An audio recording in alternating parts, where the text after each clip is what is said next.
A modo de apertura del panel, ayer comentábamos con Martín y con Sol en la inauguración que entramos en la celebración de los primeros 40 años de democracia en la Argentina. Para mi generación, todos acá son más jóvenes, pero para mi generación, cuando Alfonsín decía 100 años de democracia, sonaba a hablar de una cosa muy futurista, muy increíble, fantasiosa. Sin embargo, llevando ya 40, empieza a verse real, ¿no? Y empieza a mostrar cómo la sociedad argentina, con todas sus imperfecciones, con todos sus problemas, pudo construir un proyecto democrático. La Fundación El Porvenir intenta recrear debates, generar debates a fondo de qué nos pasó, o más que qué nos pasó, cómo encarar lo que viene. En términos de políticas públicas, los fracasos fueron muchísimos, muchísimos. La sociedad argentina, en muchas cosas, está peor que en 1983. Está peor en serio. Siempre arranco diciendo que la gran deuda de la democracia argentina es la educación pública. Hace unos años, en este mismo escenario y en muchos escenarios, era políticamente correcto decir que nosotros estábamos orgullosos de la educación pública. Y guarda con hablar mal de la educación pública.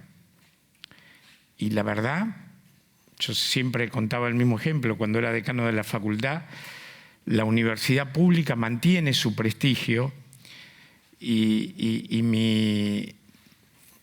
yo siempre llamaba a la reflexión de que no nos pase lo mismo que nos pasó con la primaria y la secundaria, en donde la gran mayoría de la clase media porteña y la clase media del país no manda a sus hijos a la escuela pública.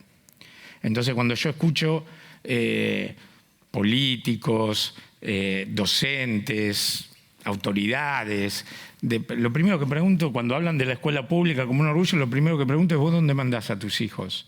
Y bueno, listo. Por eso celebro este debate, estas reflexiones que proponemos, porque me parece que se terminó el discurso y en esta nueva oportunidad que tenemos en el 2023 llegó el momento de explicar el cómo. Y el cómo implica mucho conflicto, porque ayer lo decía Sole, el alumno dejó de ser el sujeto principal de la escuela pública y pasamos a ser los adultos. Una cosa completamente distinta me pasa con cultura. En la Argentina en general y en la ciudad de Buenos Aires en particular, obviamente el tránsito de la dictadura a la democracia en términos culturales pegó fortísimo, pero más allá de ese choque de liberación, de ese choque de estallido que se produjo allá en los 80, la verdad, mi impresión, sin ser un hombre de la cultura, es que hemos logrado construir una cultura argentina. Tenemos políticas culturales, con sus vaivenes, con sus idas y vueltas. Como porteño, estoy orgullosísimo de las políticas culturales de la ciudad. Me parece que son, y más allá del gobierno, del enorme laburo de abogado, más allá de eso, digo, me parece que tenemos política cultural concreta. No sé si es una política de Estado, no me animaría a decirlo, pero sí es una política que a través de los años ha incorporado a muchísima gente al circuito cultural de la ciudad. Bueno, esto a modo de introducción. No me traje el paper con los currículums de cada uno de ustedes, así que les pido disculpas por tener que leerlos desde el celular, pero me parece importante el panel en términos de conocimientos y en términos también de representatividad. Así que me tomo un minuto para leerles el currículum de cada uno de ustedes. Acá está. Arranco por Tomás. Tomás es economista de la Universidad de Buenos Aires y está haciendo una maestría en Economía Urbana de la Universidad Torcuato Di Tella. ¿No sabes la excelente maestría de Economía Urbana que hay acá en la facultad? Fue Fabio Ketlas, genio. Fue presidente de la Juventud Radical de la ciudad y actualmente es director general de la Juventud del Gobierno de la Ciudad de Buenos Aires. Bueno, Luciana Vázquez es periodista de TEA, MBA por el IAE, Universidad Austral, y profesora de Letras de la Universidad de La Plata. Es periodista política y de cultura del Grupo La Nación, tiene un programa radial en FM Millennium, cuenta con una trayectoria de casi 30 años en los medios y es autora de libros y ensayos tales como La educación de los que influyen. Karina Estocobás es licenciada en Comunicación Social y Periodismo por la Universidad de El Salvador, tiene una diplomatura en Políticas Educativas de la Universidad Torcuato Di Tella, cuenta con más de 20 años de trayectoria en el ámbito corporativo, trabajando en iniciativas de impacto social, ambiental y de inversión social privada en América Latina. Se desempeña actualmente como directora para América Hispana del Instituto Natura. Gracias por este espacio.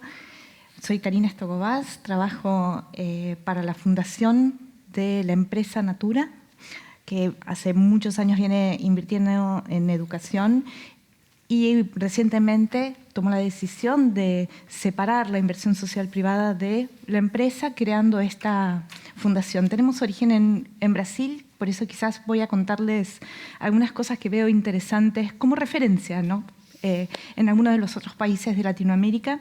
Y quería empezar por decir que esto es más que una obviedad, pero me gusta cuando encontramos argumentos en evidencias de que, por supuesto, la educación es fundamental para cambiar vidas, pero también para ser motor de la prosperidad de una sociedad. Y hace muy poquito salió un informe en Brasil que hicieron en los 5.400 municipios que tiene el país, mirando cómo los municipios lograron capturar un impacto en indicadores sociales solamente por el aumento de la calidad de la educación. ¿Qué hicieron? Hay un indicador en Brasil que ustedes quizás escucharon hablar, que es el IDEF, que es cómo se mide la calidad y une calidad y trayectoria, ¿no? Y entonces miraron en estos 5.400 municipios qué pasó con los jóvenes cuando el IDEF mejoraba en un periodo de 5 años. Y la evidencia es más que rotunda. Caen las muertes violentas de jóvenes.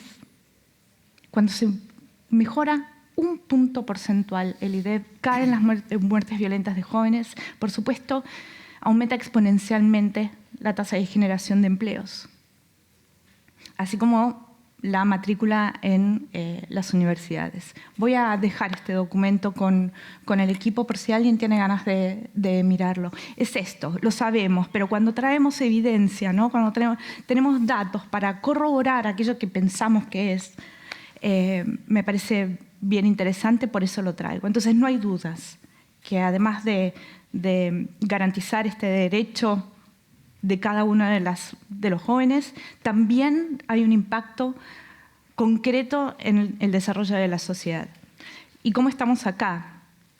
También voy a decir algo que seguramente ustedes saben, pero uno de los informes del Observatorio Argentinos por la Educación trajo un dato muy contundente: de cada 100 niños y niñas que entran en el sistema escolar, en el sistema educativo, solamente 16 egresan a tiempo con aprendizajes suficientes. No hay forma, no hay forma. Yo me imagino una fábrica de aviones, ¿no? De cada 100 aviones que producen, 16 despegan. No hay forma de seguir sosteniendo un sistema que no produce jóvenes preparados para esta sociedad. Entonces, desde mi experiencia de inversión social privada, yo puedo decir, hay inversión de empresas, ¿no? Un informe que se publicó el año pasado del grupo de fundaciones y empresas indicaba que en 2021 había habido entre las empresas y fundaciones que son socias una inversión de 4.000 millones de pesos en ese entonces, de inversión social privada. Solamente el 33% es para educación. Y cuando miramos en qué se va esa inversión, se va en programas de becas y se va fundamentalmente a proyectos propios, de gestión propia o de gestión con organizaciones del tercer sector. Y el dato interesante para mí es la baja articulación con el Estado. Entonces, en el recorrido que nosotros venimos haciendo, nosotros por muchos años también gestionábamos proyectos propios, ¿no? Que tenían un alcance pequeñito, eran laboratorios de innovación, pero está bien, cambian vidas, por supuesto, pero no logran hacer impactos sistémicos. Entonces, nos gustaría proponer esta visión de la necesidad de reconocer en el Estado el rol protagónico a través de las políticas públicas como quienes son capaces de hacer una transformación a escala. Y entonces, ¿cuál es el rol de la sociedad civil, de la inversión social privada? Desde nuestra creencia, habiendo hecho otras cosas en el pasado, cada vez más entendemos que necesitamos estar al lado del Estado y que son las políticas públicas lo que van a cambiar los resultados y no van a ser los pequeños proyectos necesariamente, que están buenísimos para cambiar algunas vidas, pero no impactan en el sistema. Entonces, así como un breve resumen es, las organizaciones del tercer sector podemos apoyar la implementación de políticas públicas, tenemos la capacidad de traer flexibilidad, de traer apoyo técnico, de estar junto con los gobiernos subnacionales en cada una de las provincias, atendiendo lo que es fundamental para ellos. Y quizás abandonar un poco estos proyectos de autoría, ¿no?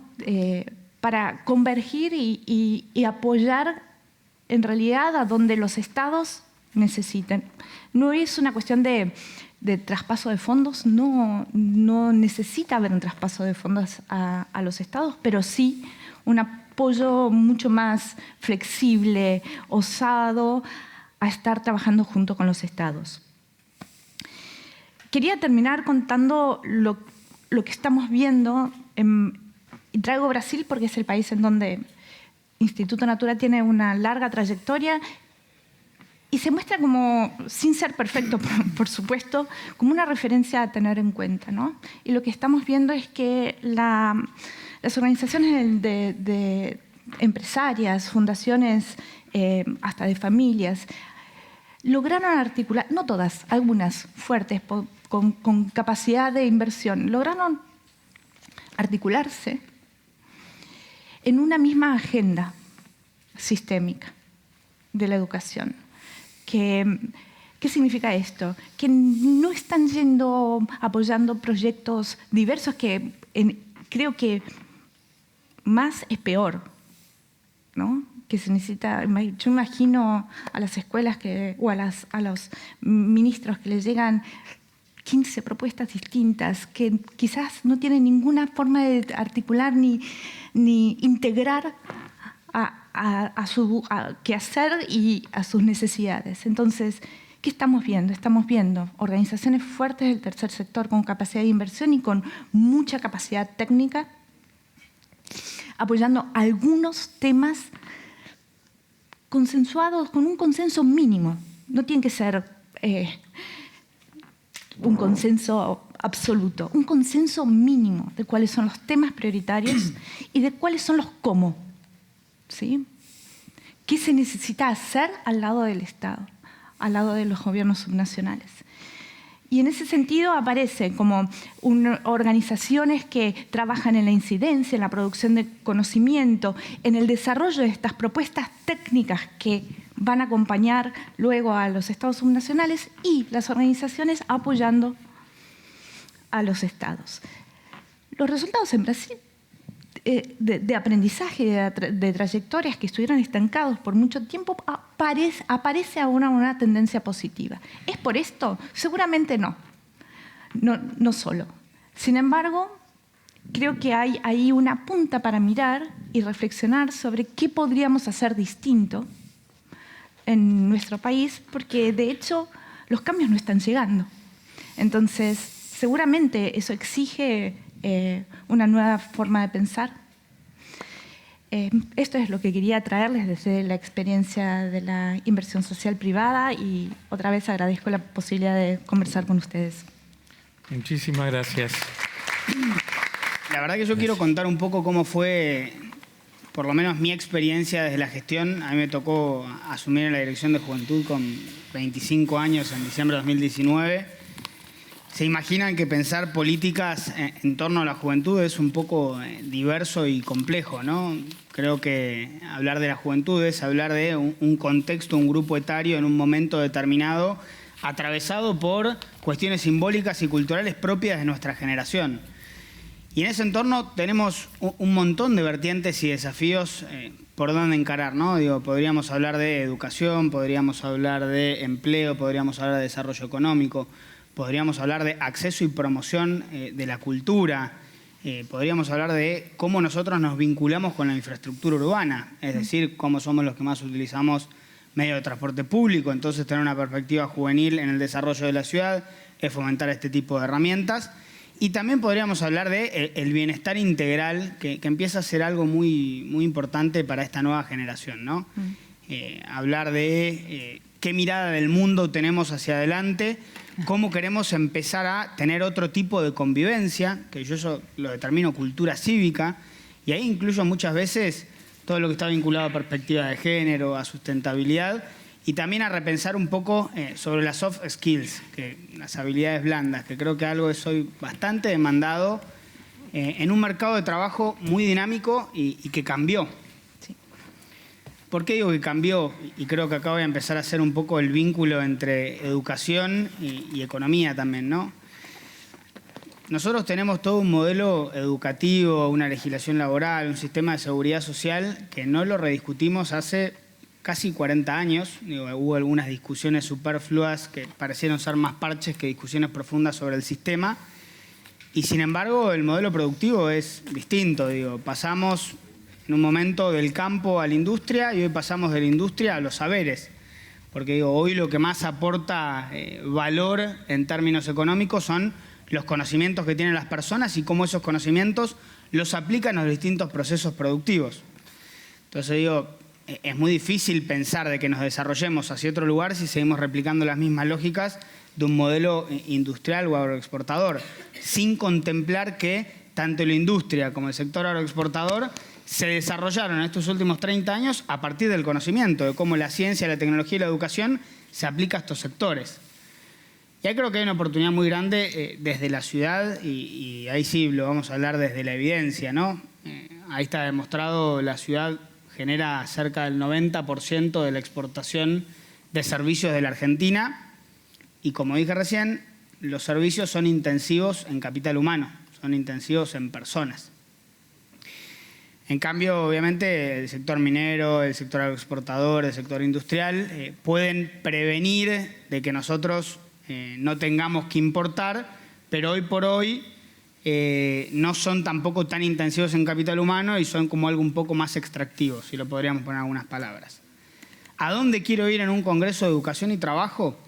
Educación y cultura, perdón, es empezar a pensar qué es lo que nosotros como jóvenes vemos y tenemos que vivir después de la educación que recibimos. Y la verdad que es frustrante. Esta no era una realidad que pasó siempre histórica en la Argentina. El desempleo juvenil en la década del 70 y anterior no llegaba a las 2 cifras. Después del 95 se llegó a las 2 cifras. Y se podría decir que desde el 2012 en adelante la tasa de desempleo juvenil es constante. 1 de cada 4 jóvenes que tienen entre 18 y 24 años y sale a buscar trabajo no encuentra. Obviamente que lo primero que hay que empezar a pensar ahí es ¿por qué no encuentra trabajo? ¿Y por qué no encuentra trabajo? Porque el mercado cambió y evidentemente la educación no nos está logrando dar esas herramientas para poder acceder a esos puestos de trabajo. Después puede haber un montón de dificultades, como mencionaba recién, ¿no? Puede ser el sistema laboral, que lo podemos rediscutir porque no se adapta a fomentar y permitir a las empresas de servicios a que desarrollen. Es una de las variables. Pero sin duda que tenemos que empezar a poner un poco el foco en la educación. Y hay un montón de estudios, inclusive estudios de Fundación Forge, que han salido pre-pandemia y post-pandemia, que demuestran cuáles son las habilidades que van demandando las empresas, sobre todo para puestos de primer empleo. Y las habilidades que más se demandan son habilidades blandas, que son más habilidades de sociabilización, y por otro lado, son habilidades digitales. Y ahí digo, yo no tengo dudas, ¿no? Porque comparto con el diagnóstico que se dio ayer durante toda la tarde del Congreso, que el corazón tiene que estar puesto en que podamos aprender las habilidades fundantes, ¿no? Vinculado a la matemática y la lectocomprensión. Ahora hay cuestiones sencillas de vinculación o metodologías en ese proceso de aprendizaje donde tenemos que incorporar estas nuevas herramientas digitales. Yo no tengo dudas que si una persona sabe de matemática podría replicar eso en un Excel, por ejemplo. Y ese Excel va a ser mucho más útil que la calculadora del teléfono o una hoja y una lapicera en un primer empleo, ya sea para control de stock, ya sea para evaluar resultados, para hacer análisis de datos. Entonces creo que ahí uno de los grandes desafíos que tenemos es esa vinculación entre las habilidades digitales, o mejor dicho, las herramientas digitales que nos permiten desarrollar esas competencias y la educación media. Y ahí vuelvo a otra crisis que yo creo que tenemos en el sistema. ¿Por qué veo una crisis en el sistema? Obviamente que, y celebro la creación de un montón de universidades en esta última década. Sin embargo, si nos comparamos en términos de egreso de educación superior de Argentina con respecto a otros países de Latinoamérica, estamos bastante por debajo. Hemos aumentado un 69% la tasa de egreso, puede ser, o de egresados, mejor dicho, pero países como Chile y Brasil nos duplican y casi que nos triplican.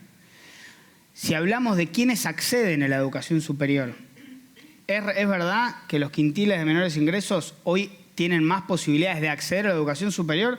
Sí, es una realidad. Sin embargo, insisto, en Chile y en Brasil, porque no quiero hablar ni de los países nórdicos, ni de Alemania, ni de España, sino de lo que fue pasando alrededor nuestro, donde Argentina tiene todavía ventajas comparativas, pero ya dejó de ser la punta de la lanza y de la flecha, porque hoy, por más de que no sea una educación universal o gratuita, mejor dicho, la de Chile, los quintiles de menores ingresos acceden hasta más que los nuestros. Y ni hablar del egreso, que hay muy poca información visible sobre quiénes somos los que tenemos la posibilidad de egresarnos. Yo siempre dije, para mí yo fui un privilegiado de tener mi escuela media a 5 cuadras de mi casa y la educación superior a 10 cuadras de mi casa.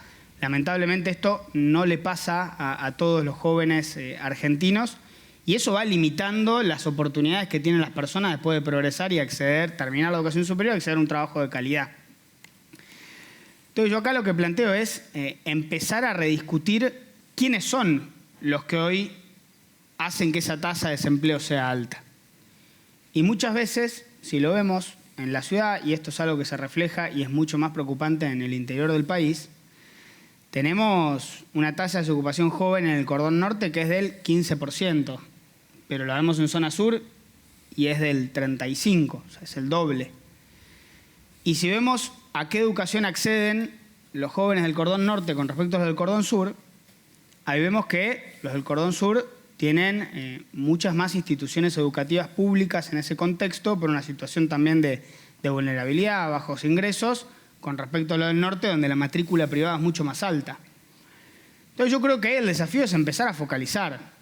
Todos sabemos que el Estado es finito, aunque pareciera que todavía muchos políticos argentinos no lo saben porque gastamos más de lo que tenemos, pero tenemos que empezar a decir dónde queremos gastar los recursos del Estado. Y si a nosotros nos preocupa el desarrollo, sobre todo humano, porque ahí también es algo que hay que discutir. A mí me encanta el título del Ministerio de Desarrollo Humano o de Desarrollo Social, porque habla un poco de cuál es el futuro que queremos, pero creo que empezó a ser más un modelo asistencial que de desarrollo. Y creo que hay que empezar a complementar estos modelos, ¿no?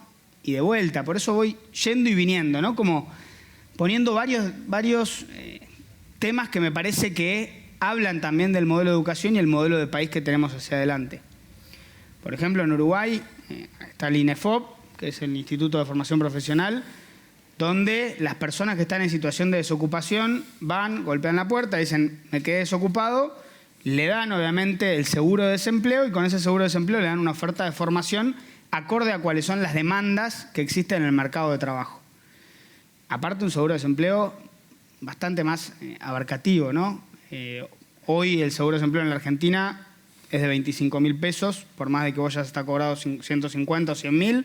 El tope es 25, que es medio salario mínimo vital y móvil.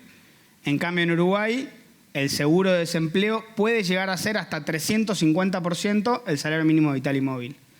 De vuelta, ahí hablamos de las deficiencias que tenemos como estados por a veces querer generalizar las políticas, universalizar todo y no poner el foco donde está el problema. Y eso es lo que nos empieza a pasar a veces con la educación.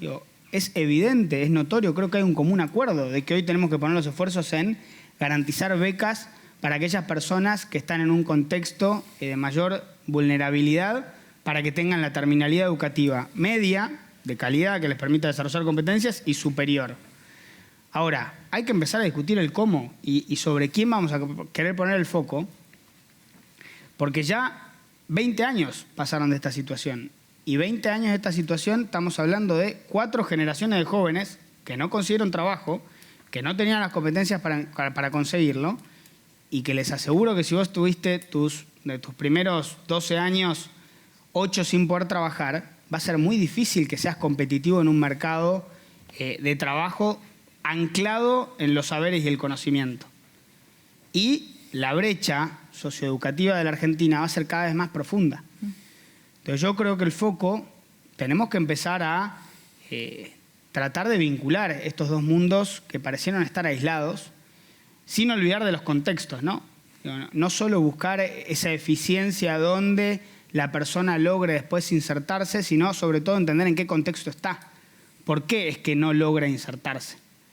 Entonces, ahí hay que empezar a ver en qué contexto también están aprendiendo esos jóvenes que después no tienen las habilidades para conseguir un trabajo.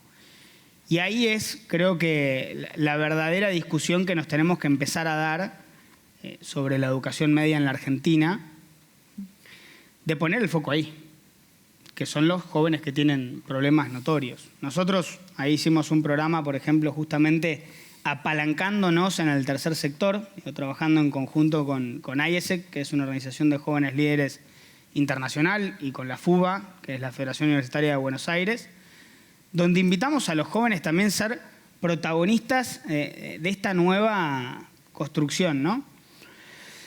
Hicimos un convenio con Microsoft, con estas organizaciones, y pudimos formarlos a ellos para que sean formadores de formadores, o nosotros lo decimos promotores de habilidades digitales, son los facilitadores de contenidos, donde también les enseñan a otros jóvenes al proceso de autoaprendizaje asincrónico, que no es sencillo. Yo voy a contar, por ejemplo, mi experiencia en la universidad, que está mal, no hay que repetirla, Pero si no te ponen una fecha, decir, mirá, tal día tenés que entrar a un trabajo o vas a rendir un examen, y siempre decís, lo puedo hacer mañana. Entonces, eso también se tiene que aprender a manejar uno sus tiempos de cómo hacemos para poder seguir aprendiendo constantemente sin tener esa obligación. Y eso se aprende, pero hay alguien que te tiene que enseñar. Y eso es lo que nosotros tratamos de hacer en este curso, que lo que hace es vincular herramientas de habilidades digitales con saberes de la economía del conocimiento. Porque también había que despertar el interés, ¿no? Digo, hay muchos jóvenes que no saben qué hay atrás de un Excel o del análisis de la información, qué hay atrás del pensamiento computacional. Digo, hoy se habla mucho de la programación, pero si no tenemos lo básico, es imposible después terminar un programa que me permita conseguir un trabajo. Entonces, lo primero, pensamiento computacional. Y ahí sí entendemos a la educación no solo como una formadora de personas que tienen que insertarse en un mercado de trabajo, sino como un espacio de construcción ciudadana, de construcción de cultura, de una identidad argentina. Y nuestra generación particularmente, yo creo que vuelve a tomar sentido en esto de la comunidad, lo comunitario, lo colectivo. Y lo veo en la participación de los jóvenes en temas para nosotros trascendentales como es la equidad de género, como es el cuidado del ambiente. Son cuestiones que interpelan a colectivos. Y lo colectivo para mí habla de la ciudadanía, digo, de lo comunitario, y eso es una construcción cultural. Entonces es un programa que en 2 meses trata de vincular estas cosas y además se habla de perspectiva de género en ámbitos de trabajo, se habla de prevención del consumo problemático y se habla de sustentabilidad. Digo, porque de vuelta, la educación forma trabajadores, pero forma ciudadanos, ¿no? Digo, y para nosotros esa es la esencia. Y por último, para no ser tan largo, tratar, creo que lo clave es innovar, porque venimos repitiendo las mismas fórmulas hace 20 años y evidentemente no nos conduce el mismo camino a un lugar diferente. Y por ejemplo empezamos a ver hoy que hay herramientas que antes no existían, como puede ser el teléfono, y hay un montón de jóvenes que parte de su tiempo lo utilizan para jugar videojuegos. Hay siempre una discusión, ¿no? De, bueno, no, vos querés fomentar que los chicos y las chicas jueguen videojuegos. No, la verdad que los chicos y las chicas ya juegan videojuegos. Entonces, ¿por qué no lo vemos eso como una oportunidad para tratar de educar en ese contexto y alrededor de eso? Primero, generarle interés en decir, che, vos también podés desarrollar ese videojuego y trabajar los distintos aspectos. Hoy un desarrollo de un videojuego incluye artistas, animadores, músicos, programadores, creadores de contenido.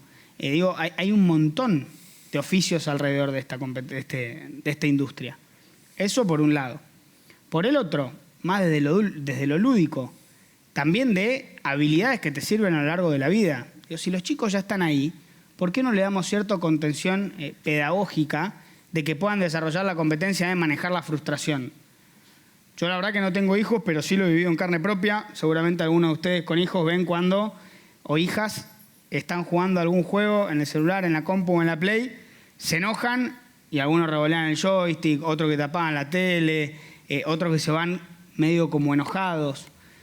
Bueno, ¿y cómo hacemos para que aprendan a no hacer eso, digamos? Y yo creo que ese es el gran desafío de nuestra generación con respecto a las generaciones anteriores, donde tuvieron que aprender chocándose contra la pared.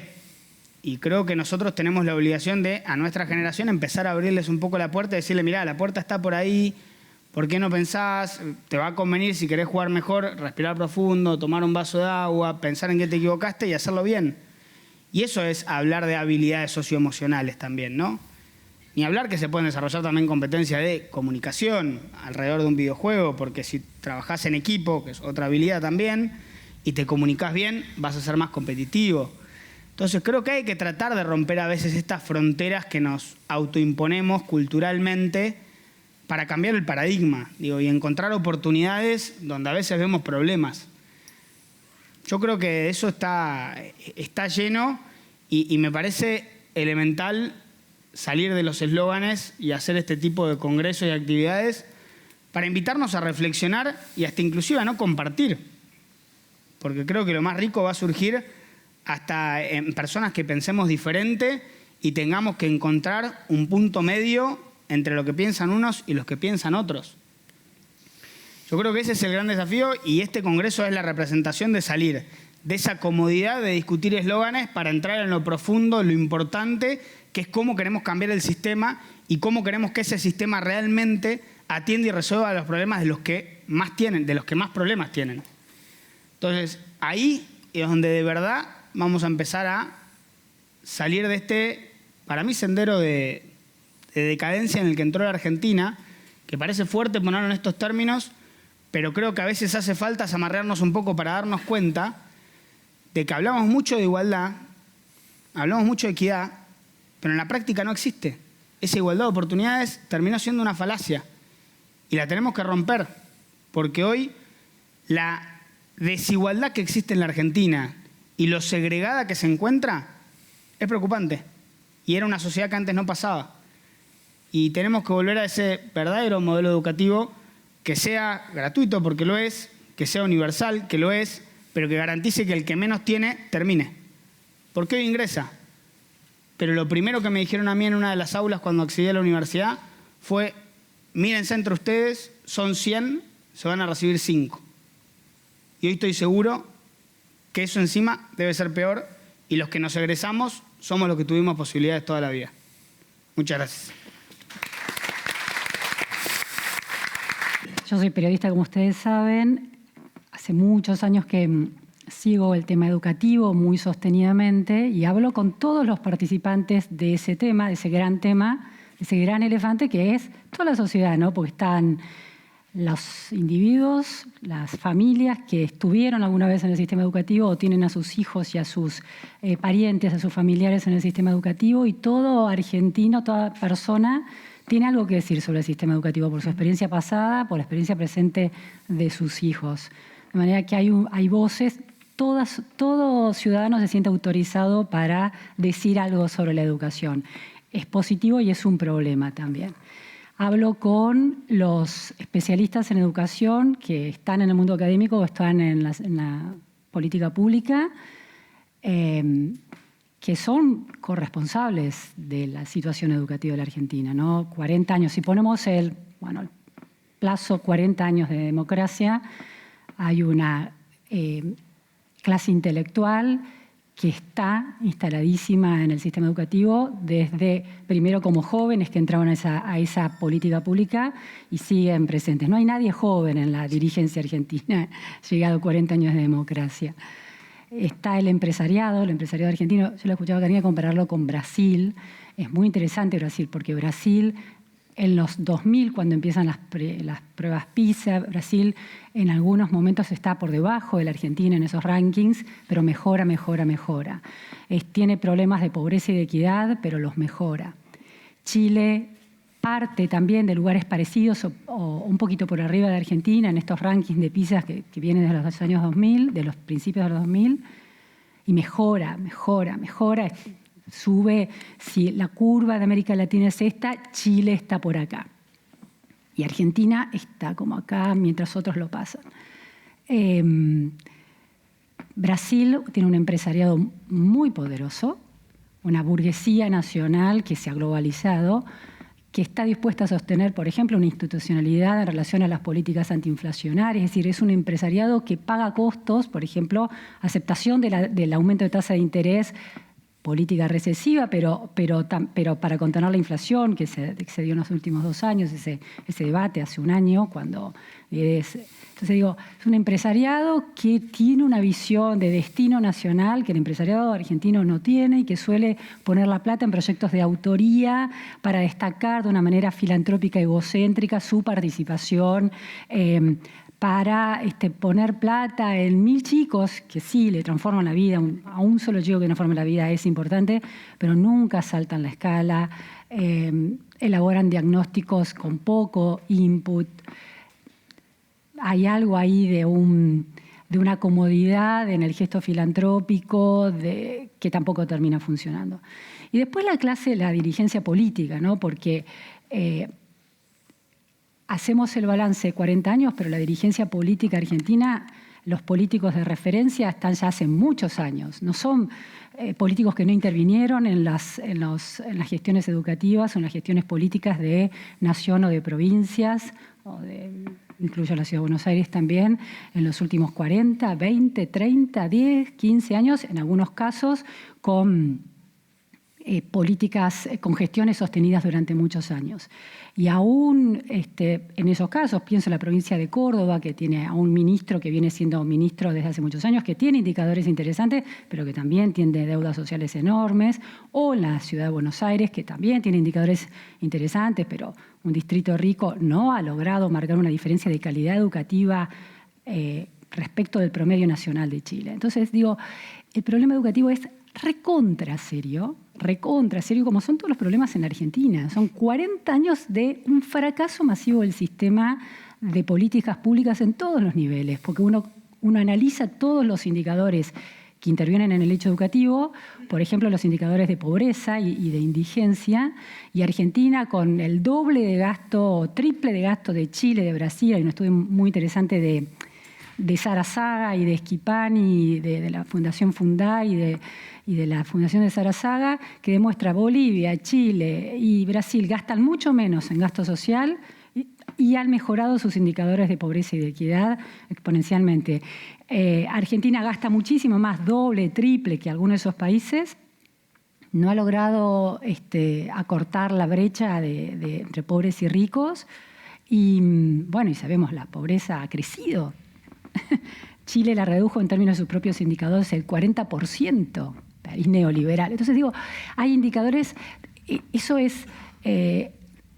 eso demuestra que la Argentina tiene problemas y ¿qué pasa que Argentina está en esa situación? ¿No? Entonces, desde cuando uno cobre el hecho educativo está atravesado por todo, la cuestión de la pobreza, ¿no? Eso es el eslogan de la política: con educación nos salvamos, la educación es lo más importante, primero la educación. Bueno, no, los chicos pobres aprenden menos. Si comes mal, si te levantás estresado, en una habitación hacinada, y ves a tu padre frustrado, a tu madre frustrada, ves violencia de género, no te cuida nadie, no te abraza nadie, y eso sucede generación tras generación, por más que le pongas el mejor maestro del mundo, con las aplicaciones más interesantes, el mejor libro, ese chico va a aprender menos que el chico de la clase media, que hace generaciones se levanta calentito en su casa y bien cuidado. Entonces, primero educación, no, primero hay que generar trabajo y que la gente coma, ¿no? Entonces, yo lo que veo desde el periodismo educativo, hay algo muy interesante, que es el uso político de la educación para dirimir batallas culturales. Se siguen usando datos de las pruebas PISA, de las pruebas Aprender, de encuestas que hacen los distritos que nos pueden caer más simpáticos políticamente, para terciar en la educación educativa con una enorme imprecisión y sesgando debates. El 70% de los chicos que terminan quinto año se quieren ir del país. Y lo publicamos todos. Bueno, no. Esa encuesta está mal leída, mal planteada y mal comunicada. Esa encuesta decía que de 936 chicos, nada más, que habían hecho un curso de educación financiero, el 70% se quería ir de la Argentina. De 936, que no era una muestra representativa de todo el alumnado de la Ciudad de Buenos Aires. Eso pasa todo el tiempo, en todos los niveles de gestión y en todos los distritos, los que nos gustan y los que no nos gustan. Entonces, ahí hay un problema muy, muy serio. Yo como periodista siempre veo lo que falta, ¿no? Mi mirada está centrada en lo que falta. Y falta todo en los distintos actores sociales. La sociedad habla de la importancia de la educación cuando se hacen las encuestas históricamente. Sexto lugar, la educación. Pero por supuesto, porque el bolsillo aprieta, porque hay una inflación casi del 100%, y la educación la resolvés. A algún lado mandás a tu hijo. Entonces, primero. Segundo, las clases medias creen que resuelven mejor, o las clases medias altas, o las clases altas mejor el problema educativo en la Argentina. Falso. Los chicos de los sectores altos miden menos que los chicos de los sectores medios, medios bajos de otros países en términos. O sea, nadie se salva, nadie se está salvando. Pero lo que creo es que si el hecho educativo está atravesado por todos esos actores, hay una responsabilidad del Estado, que es una responsabilidad de los gobiernos, que es una responsabilidad de los políticos, porque tienen recursos que ponemos todos, porque tienen escala. Esto que planteaba Karina. El sector privado puede ser el sector más noble en términos filantrópicos y más agudo en términos de la evaluación de los diagnósticos, pero no tiene escala. El tema de los estados son los que tienen esa escala para producir cambios. Yo realmente me parece muy preocupante el panorama, me parece que hay conversaciones distintas en la Argentina. Después de 40 años, pongamos después de los últimos 20. Porque además hay algo muy interesante. Desde los años 2000, es decir, en los últimos 20 y pico de años, la evidencia estadística es más robusta. Faltan muchos datos en la Argentina. Pero, por ejemplo, las pruebas PISA o las pruebas de UNESCO le mostraron a los países sistemáticamente desde hace 20 años una foto de la eficacia, de la eficiencia de sus sistemas educativos en términos del acceso, del egreso y de la calidad de los aprendizajes. Sin embargo, mientras que en otros países ese input funcionó para producir mejoras, pero no era la única mejora. No es que Chile mejoró porque le puso mucha plata a educación, le pone menos plata que la Argentina. Eso es también muy interesante. El gasto educativo en función del PIB en Chile es menor que en la Argentina y los resultados son muchísimo mejores. Entonces digo, que es gran debate la semana pasada en relación al gasto educativo. Lo que quiero decir, la foto está, todos vemos la foto, todos los políticos de distintas generaciones ven esa foto, las sociedades discutimos las pruebas PISA cada 3 años para ver los resultados, todos conocemos la foto. Ahora, ¿qué pasa? Que todas las intervenciones que se hacen sobre ese mapa, sobre esa foto que queda muy en evidencia, han fracasado en la Argentina, ¿no? Por los dos lados que se puede intervenir en un sistema educativo, por el lado específico del sistema educativo, con mejoras programas, mejor formación docente, mejor contención de los estudiantes, y por el lado de la pobreza y del empleo, ¿no? Si las familias son pobres y los padres no tienen empleo, no, la igualdad de oportunidades ya está renga.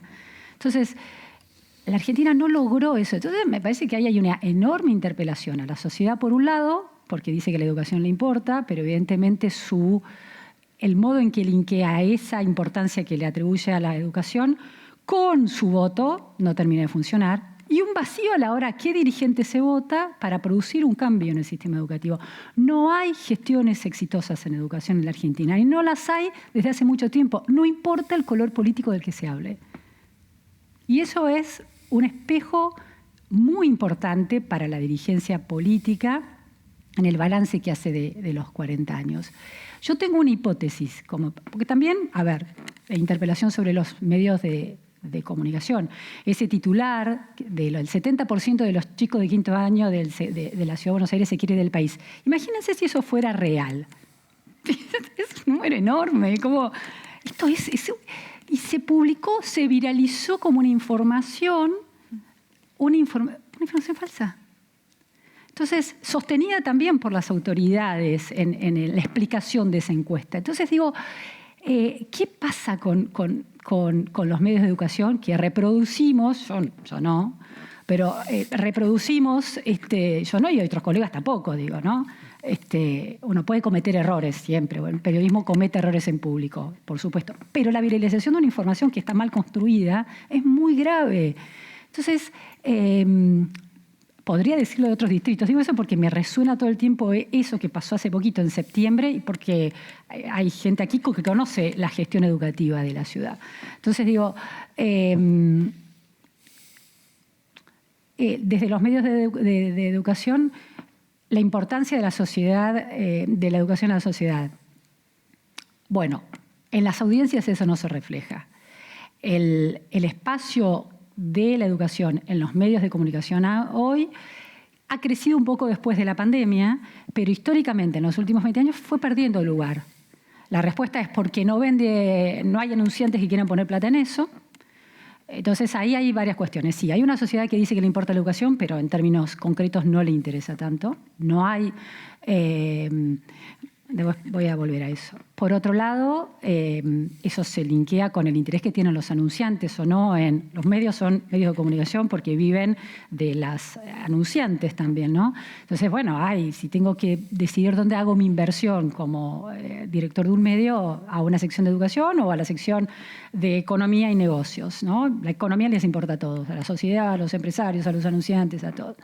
Entonces, en los medios, la educación ha ido cada vez más hacia el no lugar. La pandemia generó algo interesante, que es que en la Argentina, donde las clases medias se fueron retirando de la agenda educativa porque creyeron solucionar su tema educativo de manera individual, siendo la educación privada, La pandemia, cuando el gobierno nacional genera estas cuarentenas sin base de datos confiables e impactan en el bienestar de los alumnos de todos los niveles, que ni siquiera las universidades, una universidad nacional con la Universidad de Buenos Aires pudo haber desafiado en muchas instancias esa orden porque tiene la autonomía y no lo hizo tampoco.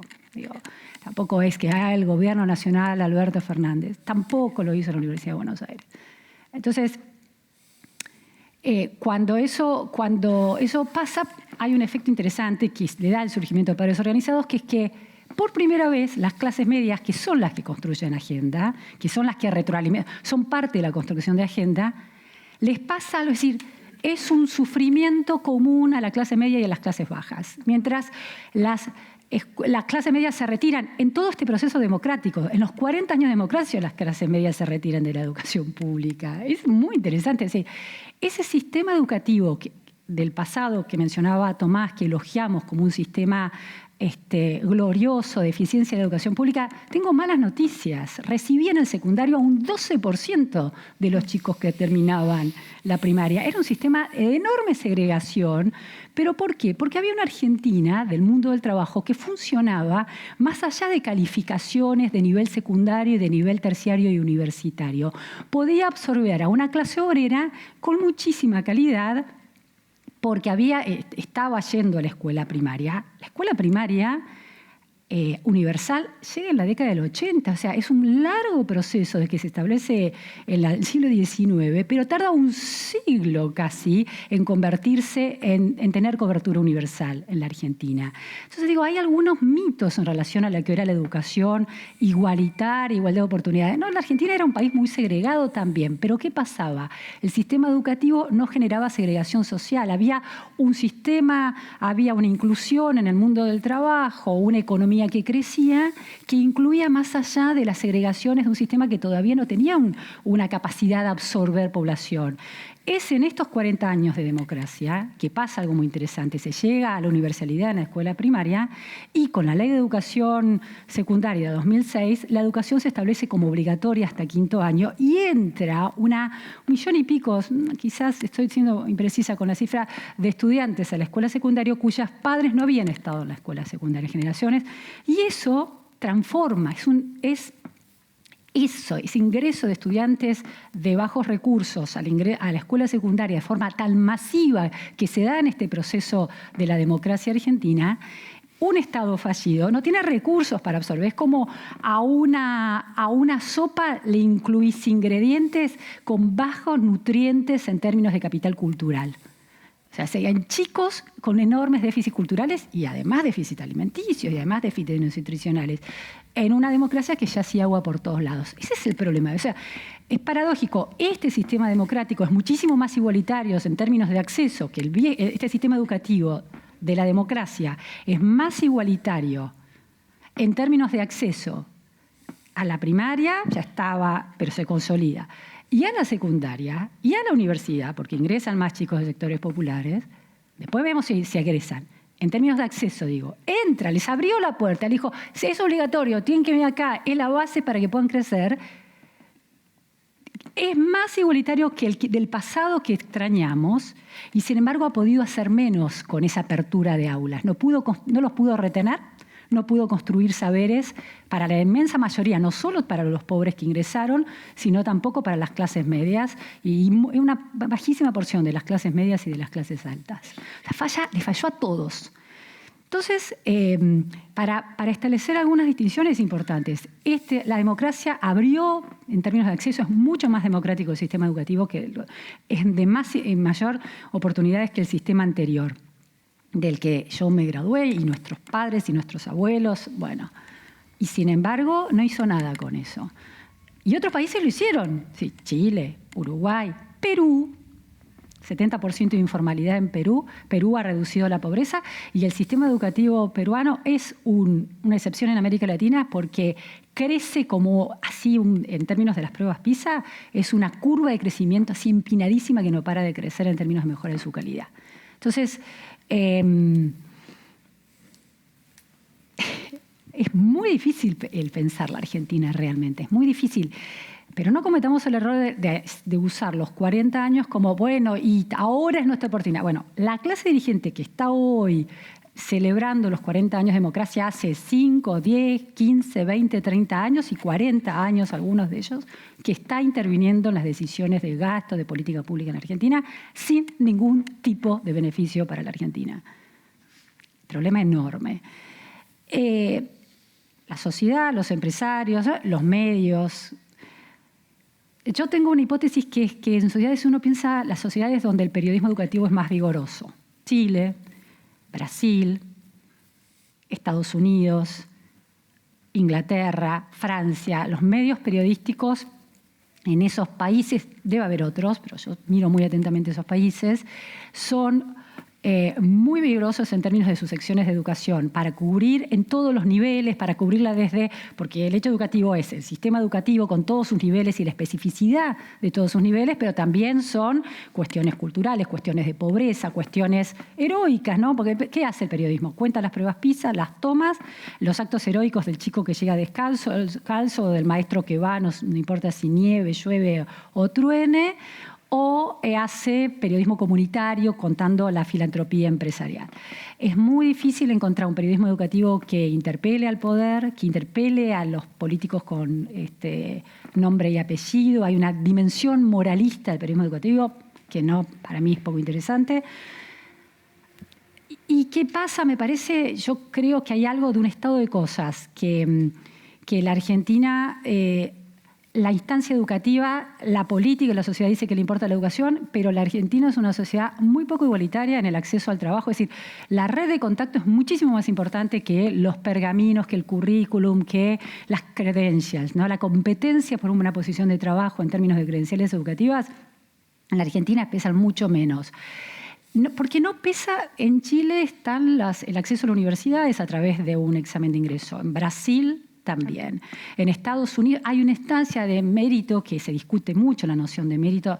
Una sociedad donde la instancia de mérito no tiene algún lugar en todo ese entramado del sistema educativo al mismo tiempo que la equidad y la igualdad, tiene problemas porque no hay incentivos para perseguir la ambición educativa, ¿no? Entonces, eso es una conversación que se convierte en un derecho y no en una obligación. Esa matriz conceptual tiene problemas para una sociedad, le pone menos urgencia al tema educativo. La economía se instala como un tema, o la seguridad, o la corrupción, porque son temas que tienen una instancia de urgencia, de interpelación a tu presente, como no lo tiene la educación. Porque la educación es un problema que pateó para adelante en términos de política, es un problema difuso en términos de política, porque la nación pone plata para esto, las provincias para lo otro, la nación hace unas cosas, la provincia otro, y ya nadie sabe quién es responsable de qué. Entonces es muy desordenado y socializa responsabilidades que benefician a los dirigentes. Entonces, esa pérdida de urgencia del tema educativo hace que esta sociedad diga que le importa, pero le importa poco, cree resolverle por otro lado, y en la práctica no importa tanto la educación. No importa, es una sociedad muy poco meritocrática en términos del valor que le damos a los títulos educativos y a cuánto te demanda el mercado de trabajo de un título a la hora de acceder a una posición. Yo creo que en algún nivel sí, pero después la red de contactos que pesa y pesa en otras sociedades. Yo viví 4 años en Canadá, tengo una anécdota que es una demostración de un funcionamiento distinto de la sociedad. Vos llegás a Canadá y te procesa el sistema estatal, pero también hay un montón de organizaciones del tercer sector, organizaciones civiles interviniendo en ese procesamiento de la inmigración canadiense. Y había una muy ramificada en Toronto que se llama Neighborhood Link, ¿no? El link del barrio. No tenés ninguna obligación de ir, pero es súper eficiente, ¿no? Porque vas ahí, aprendés a cómo se hace un currículum en ese sistema, aprendés cómo yo era una inmigrante súper calificada que llegaba por propia voluntad, no era un inmigrante que llegaba con problemas, huyendo en un exilio, no. A ver cómo es esto. Estaba con africanos, con asiáticos, todo, cada uno en su idioma, esforzándose por comunicarse en inglés. Y había un ejercicio que se usa mucho en el mercado de trabajo norteamericano y también en el sentido Estados Unidos y Canadá, que es el cold call, llamada en frío. No la conocemos casi. Es un ejercicio de búsqueda de trabajo re común en Norteamérica. En Argentina, ¿escucharon alguna hablar del cold call? No. Es esto. Buscas el teléfono de un CEO de una corporación. Hola, señor CEO, soy Menganito. Yo hago esto, hice esto, yo, y me interesaría mucho tomar un café con usted. ¿Usted está dispuesto a recibirme? Bueno, yo hice eso, hicieron eso mis compañeros del Neighborhood. Papelón, esto es un papelón, ¿cómo voy a hacer esto? Bueno, fue increíble esa experiencia porque me mostró cómo funciona una sociedad donde la meritocracia y las credencials, la experiencia laboral bien certificada y el título educativo funcionan. Nos enseñaban a hacer un currículum en los términos canadienses y el primer ejercicio y un speech, un script de cómo te tenés que presentar vos súper preciso para vender tu ventaja competitiva. Y te daban un listado, ¿no? Con los nombres de los CEOs, pero estoy diciendo como si fuera el CEO de Accenture, el de IBM, si no era el CEO, era el director de comunicaciones. Había un médico recapo que estaba haciendo ese curso conmigo, había un trabajador. Cada uno buscaba y tenías que hacer unas cold call. Yo pateaba el cold call, me parecía un bochorno. Dije, bueno, voy a buscar una organización chica. Levanto el teléfono, bueno, yo soy Luciana, en inglés, ¿no? Leyendo mi speech. Hola, Menganita. Una señora de un listado de 100. Sí, bueno, no sé qué es. Mire, yo soy Luciana Vázquez, yo hice esto, la estoy llamando, pero me dice, ¿cómo me contactaste? Me dice la señora, muy amable. Bueno, porque estoy haciendo. ¡Ah, qué interesante! No sabía que me tenían en ese listado. Sí, me interesa mucho. Y era una señora que tenía una agencia de relaciones públicas, una mujer grande, súper conectada. Mi primer trabajo en Toronto no fue directamente, fue porque me presenta otra persona. Ella, que le interesan mis credentials, me presenta a Angela Ferrante. Angela Ferrante es una dirigente empresaria canadiense, como si fuera Marita Fortabat, directora de las Crown Corporations, que se encuentra a tomar un café con un inmigrante porque funciona eso y le daba curiosidad. Y después esa persona me deriva al director de la carrera de periodismo de Ryerson University, que me deriva al Correo Canadiense, que era el principal medio hispano de Toronto, y trabajé en todos mis años en Canadá en Correo Canadiense. Entonces, una sociedad, y mis compañeros, el médico consiguió un ingeniero consiguió una entrevista con el CEO de una compañía, no me acuerdo cuál, pero era muy importante. Eso es una sociedad meritocrática. Eso es una sociedad igualitaria, equitativa y meritocrática. Eso es impensable que suceda en Argentina. Entonces, cuando el título no vale, no te abre puertas, si no hay urgencia por estudiar y tener las mejores notas, y esa sociedad se está perdiendo oportunidades. La educación queda ahí como un trasfondo moralizante y un tema de conversación. Después de esta mirada optimista los dejo.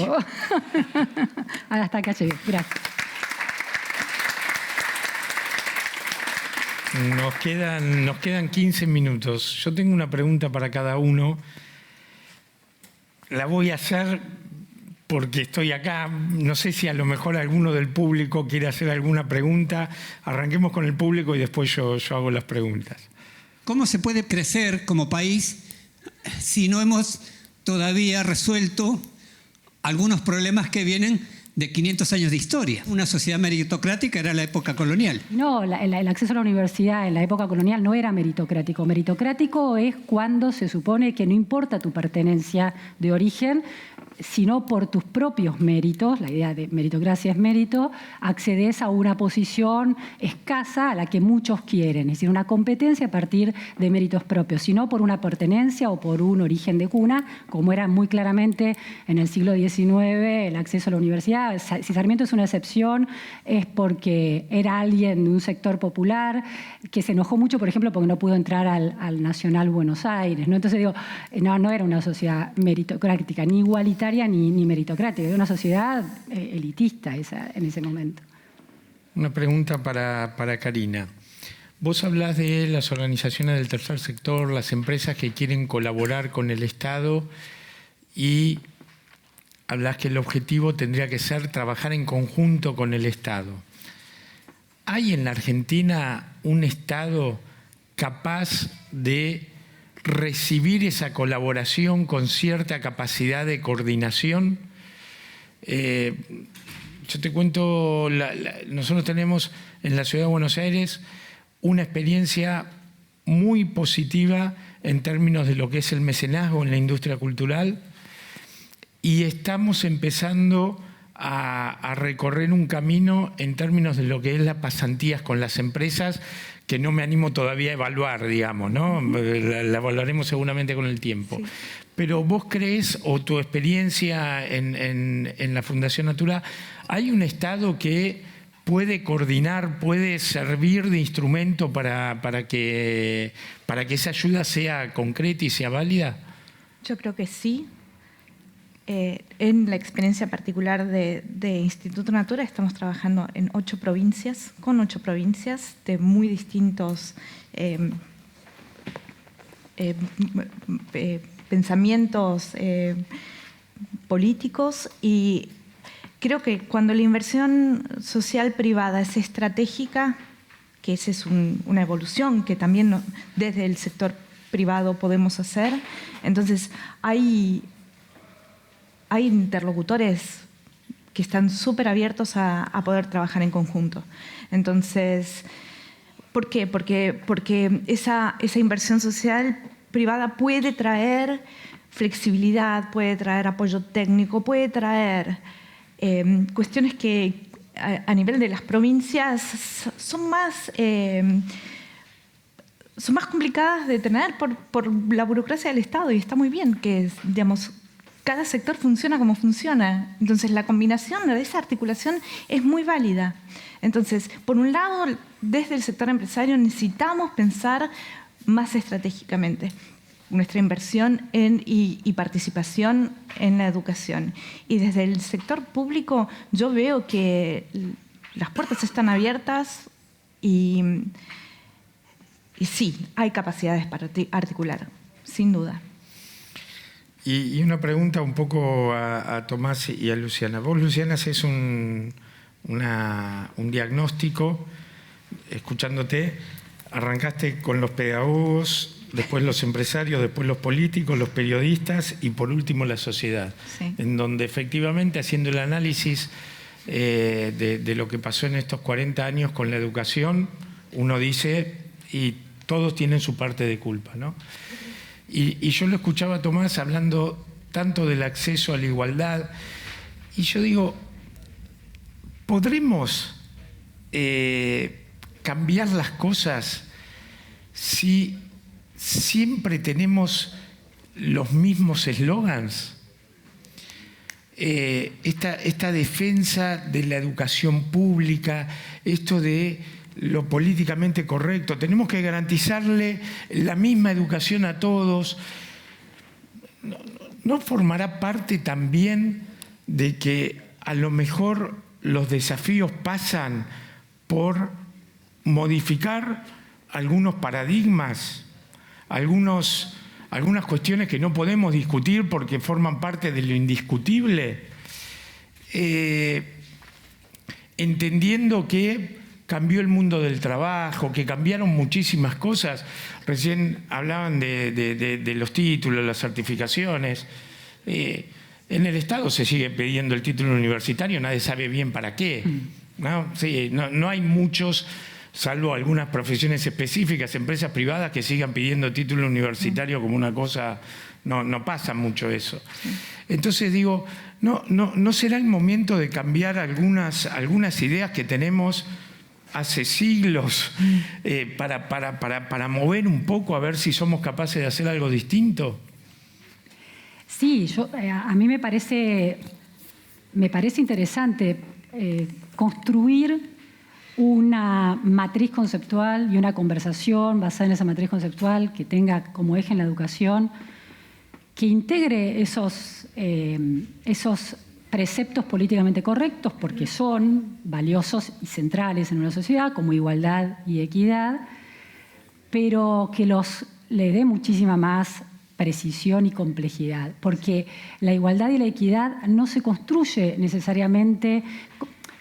si no hay atajos a la igualdad y a la equidad, supongamos, queremos que no haya pobres en la Argentina, ¿es creciendo o es distribuyendo? ¿No? Es, bueno, entonces recaudo más impuestos y distribuyo plata y ya está, se acabó la pobreza en la Argentina. Falso eso, si no crezco, no tengo más impuestos y ¿cómo se distribuye eso? ¿O es que la gente entre a trabajar? Bueno, me parece que con la educación también está bien el horizonte de equidad. Todos tienen que aprender y todos tienen que aprender mucho. Ese es. Un buen sistema educativo es aquel en el que todos aprenden mucho. Es decir, la brecha entre los pobres y los ricos a la hora de la cantidad y la calidad de los aprendizajes es mínima. Finlandia, ¿no? Como la meca de eso. Bueno, en la Argentina la brecha es... La calidad es muy baja y la brecha de esa calidad baja distribuida entre pobres y ricos es altísima. Todos tienen calidad baja, pero los pobres tienen calidad más baja todavía. Y además algunos ni siquiera están. Entonces, sí, hay que volver a pensar esos eslogans para sacarlos de la idea. Yo creo que la idea que hay que desafiar es la idea de que el Estado resuelve esa ecuación. Que si el Estado interviene... garantizando el acceso alcanza para tener equidad e igualdad. No, todo lo que pasa dentro de ese proceso, una vez que los chicos están adentro, es importantísimo. ¿Y qué ideas, qué incentivos son los que generan que ya, sí, el horizonte es igualdad y equidad? ¿Cómo llego hasta ahí? ¿El incentivo del mérito dónde está? ¿Dónde están los niveles de pobreza? ¿Cómo? Bueno, este chico es pobre, tengo que ir a su casa y ver si es pobre. No, el maestro puede tener. No, el maestro no lo va a poder tener. Sí, me parece que hay que volver a poner en el horizonte igualdad y equidad sin duda, pero ¿cuáles son los pasos para eso? Y hay instancias que se dejan porque parece que si uno plantea ciertas cuestiones está mellando ese rol del Estado, el rol del mérito. Sí. Tomás. Ahí la verdad que quería compartir bastante el diagnóstico también de Luciana, donde creo que a veces eso que decís como un eslogan, obviamente hay que tratar de ayornarlo también al contexto y a un siglo, un momento de la historia que cambió, ¿no? Y cuando hablamos de igualdad de oportunidades, no quiere decir garantizar exactamente lo mismo. Para mí inclusive es totalmente lo contrario. Para mí universalizar la educación no es solamente garantizar que tenga la misma escuela, con la misma cantidad de docentes, con la misma cantidad de acompañamiento que una persona que está en otro contexto. Entonces, la real igualdad de oportunidades es cuando a la persona que está en un contexto de mayor situación de vulnerabilidad le damos un acompañamiento mayor que al resto. Entonces, yo ahí creo que hay que dejar de universalizar a veces tanto lo que decimos y empezar a focalizar un poco y empezar a pensarlo desde otro lugar. Entonces, no es lo mismo pensar con un psicopedagogo para cada distrito escolar si en los distritos escolares hay muchas asimetrías. Entonces, creo que el eslogan, nos pone un horizonte, ¿no? Un norte de hacia dónde queremos ir y cuál es el modelo que queremos llegar. O sea, es la utopía que nos moviliza a seguir haciendo las transformaciones.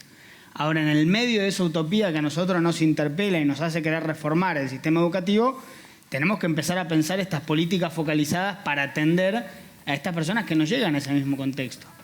Y después creo que hay algo que es real, recién de lo del mercado de trabajo, que pasa mucho también, de que sigue existiendo eso de las redes de contacto. Es una realidad, lo hemos visto, por ejemplo, con estudiantes que se han egresado de la Escuela Técnica de Villa Lugano de la Universidad de Buenos Aires, que sabían programar en Python, y como no consiguieron laburo en 2 meses en una empresa que se vincula a todo lo que es la industria del desarrollo, tuvo que terminar trabajando en una heladería.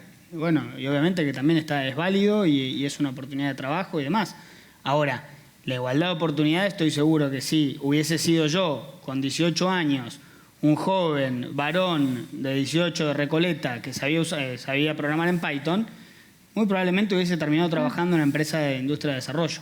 Entonces creo que ahí hay que empezar a pensar esos incentivos. Y lo que hicimos con el Plan de Empleo Joven creo que es parte de ese paradigma, ¿no? De empezar a dar, por lo menos también incentivos económicos al sector productivo, de decir, che, mirá, porque del otro lado también hay personas que tienen competencia y habilidades para que vos la contrates, y si vos le das esa posibilidad a esa persona que está en un contexto de vulnerabilidad, yo te voy a cubrir parte del sueldo. Entonces creo que básicamente esto del Plan de Empleo Joven, donde se da un incentivo económico mayor a la contratación de mujeres residentes de zona sur como el máximo beneficiario y el menor al varón de zona norte, es tratar de nivelar un poco la cancha.